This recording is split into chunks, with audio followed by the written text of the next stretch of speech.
Olá, meu irmão, a paz do Senhor Jesus. Eu espero que todos vocês estejam muito bem. Sejam muito bem-vindos ao nosso canal, ao canal Reino em Foco. Hoje eu quero deixar uma mensagem especial no seu coração. Deus me deu uma palavra e eu quero dividir ela com você aqui hoje. Ela está em João, capítulo 6, o verso 8 e o verso 9. Eu vou estar lendo o versículo para que a gente possa entrar na mensagem, tá bom? Diz assim a palavra do Senhor. E um dos seus discípulos, André, irmão de Simão Pedro, lhe disse: Está aqui um rapaz que tem 5 pães de cevadas e 2 peixinhos. E ele pergunta: Mas que é isso para tantos? Irmãos, hoje vamos falar sobre a primeira multiplicação de pães, de uma forma como você nunca enxergou. Imagina, irmão, esse cenário. Às margens do Mar da Galileia, uma planície isolada, tinha uma multidão que ultrapassava 20.000 pessoas. O sol começa a se pôr no horizonte. Com ele vem o frio e a fome, e o peso de uma necessidade desesperada. Mas, para que a gente possa entender o capítulo 6, precisamos olhar além da fome física. Jesus havia pregado, irmãos, durante um dia inteiro.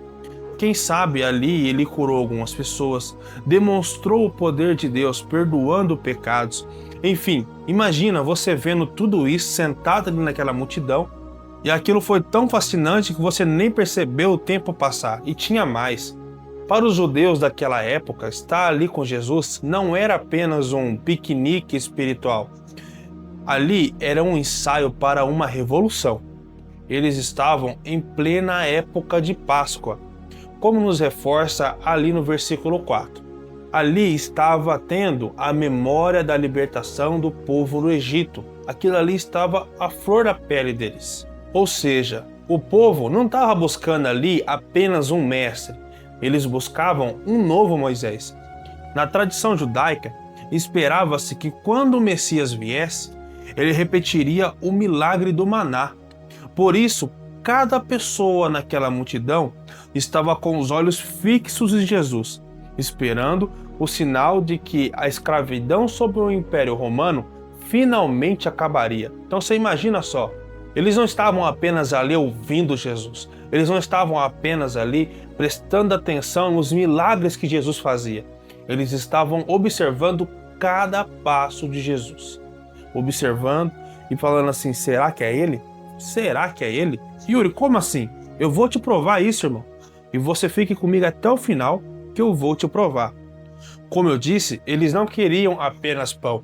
Eles queriam um general que os alimentasse durante uma guerra de libertação.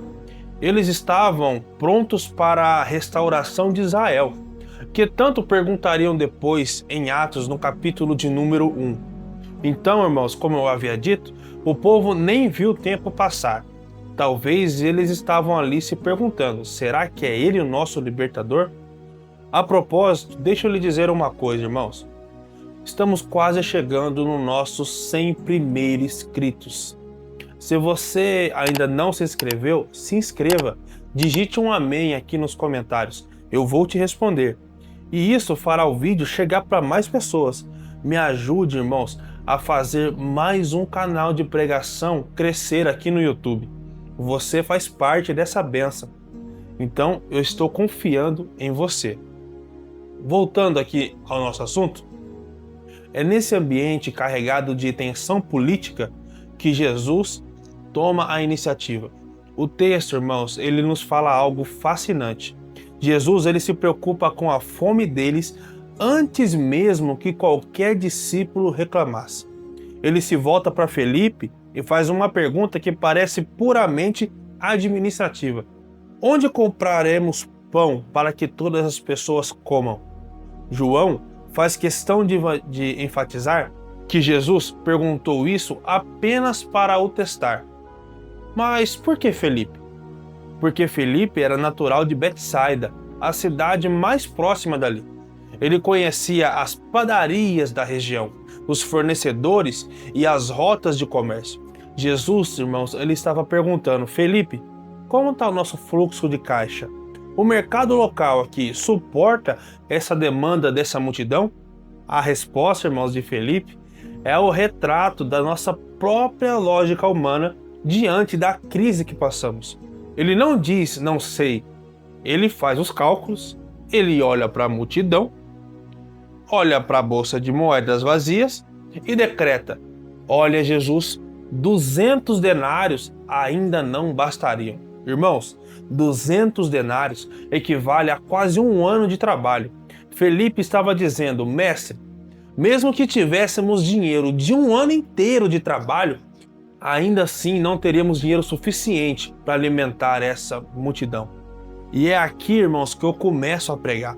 Felipe aqui representa o realismo da paralisia da fé. Irmãos, ele estava diante daquele que criou os átomos, daquele que criou tudo, mas a sua mente estava presa na planilha de custos. Mas, irmãos, enquanto Felipe estava paralisado e calculando ali os números, André, que era um discípulo também, estava em movimento. E aqui, irmãos, entramos na parte mais profunda da mensagem que Deus colocou aqui. Andar com Jesus nos trará soluções que parecerão loucura para o mundo.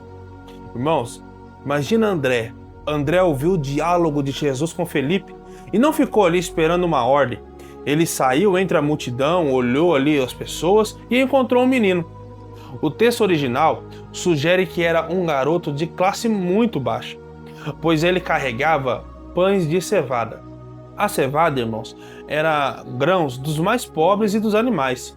O lanche daquele menino era um lanche ali de uma pessoa simples. Pensa na coragem de André. Ele chega para o Messias no meio de um deserto com 5 pães e 2 peixinhos secos. Humanamente falando, irmãos, isso é ridículo. Mas André tinha algo que Felipe se esqueceu: o histórico. André não conhecia Jesus de ouvir falar. Ele tinha intimidade com o mestre. Ele estava lá em Caná quando viu a água virar vinho. Ele viu o filho do oficial ser curado na sua frente. Ele viu o paralítico de Betesda se levantar. André, irmãos, sabia que para quem domina a matéria, a quantidade inicial não importa. A intimidade de André, irmãos, deu a ele a audácia de apresentar o que para o homem parecia insuficiente. Ele trouxe o garoto e ele disse: Jesus, eu sei que pode até parecer loucura, mas esse rapaz tem isso aqui, ó. André não entregou comida, ele entregou um ponto de contato para o milagre. Aleluia! Irmãos, nós precisamos entender que Deus raramente faz algo do nada absoluto, quando Ele já pode usar o que temos. Este é um padrão sagrado. Por exemplo, quando a gente viu a viúva de Sarepta, que estava desesperada ali em 2 Reis capítulo 4, o profeta perguntou: o que você tem em casa? O milagre começou com a última botija de azeite que ela possuía. Quando Moisés, por exemplo, estava apavorado diante do Mar Vermelho, com o exército de Faraó atrás dele, Deus não enviou uma frota de barcos. Ele perguntou: Moisés, o que você tem nas suas mãos? Ah, eu só tenho um cajado.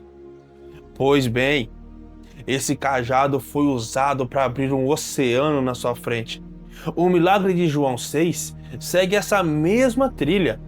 Ei, escute isso. Para Jesus fazer um milagre na sua vida, Ele quer te usar.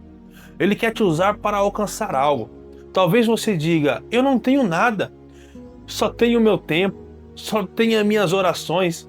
Talvez você não veja o recurso, mas Deus vai te usar para gerar esses recursos. Como a mulher samaritana. Irmãos, isso aqui é tão sério. Ela foi num poço buscar água, mas Jesus fez ela gerar a partir dela fonte de águas vivas. Nunca diga que você não tem nada. Deus pode fazer a partir de você algo glorioso. Aleluia. Ei, voltando aqui à palavra, Jesus toma os pães, olha para os céus e dá graças. Ele agradece pelo que é pouco. O milagre, irmãos, aconteceu de uma forma silenciosa, enquanto as mãos de Jesus partiam um pão e as mãos dos discípulos a distribuíam. A escassez só se torna abundância quando passa pelas mãos do Mestre. Então não desista, não entristeça o seu coração, muito pelo contrário, aleluia. Aquilo que para você pode parecer pequeno é tudo o que Deus precisa para fazer um milagre na sua vida. Que é isso, Yuri? Está dizendo então que ele precisa de alguma coisa, que ele não é autossuficiente? Ele é, irmãos, ele é autossuficiente. Ele também faz a partir do nada. Temos muitos exemplos bíblicos que podem comprovar isso. Mas permita-me lhe dizer uma coisa, aleluia. Se ele pode usar você para fazer uma coisa, ele vai te usar. Aleluia. Sabe por quê? Porque, irmãos, a ferramenta que Deus colocou na sua mão, por mais que para você pareça pequena, por mais que para você pareça insignificante, ainda assim, aleluia, na mão de Deus, ela pode fazer um estrago gigante. Lembra de Gideão? Gideão é um exemplo muito claro disso. No começo ele tinha um exército de 32 mil homens, porém ele terminou com um exército de 300 homens. Talvez ele olhou ali e pensou, poxa vida, eu tinha tantos soldados, tantos homens para ganhar ali dos midianitas essa batalha, agora só estou com 300. Mas Deus olhou para ele e falou assim, ei, vai nessa tua força, Gideão, que eu vou entregar os midianitas na sua mão. Aleluia. Não é aquilo que podemos fazer, não é a nossa qualidade, não é, irmãos, a nossa suficiência, não, nada é pela nossa glória, nada é para nos encher, para nos dar mais ego, não. Permita-me lhe dizer uma coisa, aleluia, tudo é por Deus, tudo é para Deus e tudo é para a glória dele, aleluia. Mas, irmãos, voltando aqui à nossa mensagem, após todos comerem e se saciarem, aconteceu algo muito perigoso. O povo, irmão, fica muito maravilhado e clama, esse é o profeta. Mas Jesus, ele percebe que eles querem levá-lo à força para o fazerem rei. E aqui está o grande discernimento. Aquela multidão não estava adorando Jesus por quem ele era. Eles estavam tentando sequestrar o propósito de Deus para satisfazer uma fome política ali na região. Eles queriam um rei que garantisse pão grátis e também vencesse os romanos. Se Jesus tivesse aceitado aquela coroa humana que eles queriam dar ali, ele estaria seguindo um atalho. Se ele tivesse sido levantado como rei, Roma enviaria ali as suas legiões de soldados e Jesus seria morto poucos dias depois, como um qualquer aí político rebelde. Ele morreria em uma batalha contra César e não como o Cordeiro de Deus que tira o pecado do mundo. O sacrifício do Calvário seria trocado com uma revolta fracassada. Então, você entende por que Jesus se retirou na multidão? Isso, irmãos, está no versículo 14 e 15 do capítulo 6. Por isso, Jesus faz algo que choca a multidão. Ele foge, ele obriga os discípulos a ir embora. Ele se retira sozinho e vai para o monte orar. Aprenda algo aqui, irmãos, com toda humildade. Jesus fugiu do aplauso da multidão para encontrar a aprovação de Deus no silêncio. Ele preferiu um monte do que o palácio, porque sabia que a sua missão não era reformar o império, mas redimir a humanidade. Permita-me lhe dizer uma coisa. Você já se inscreveu aqui no nosso canal, irmão? Não deixe para depois, irmãos. Apoie essa obra.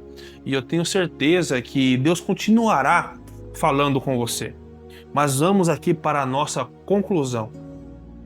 Andar com Deus, irmãos, vai exigir que você proponha soluções que para o mundo pode até parecer loucura.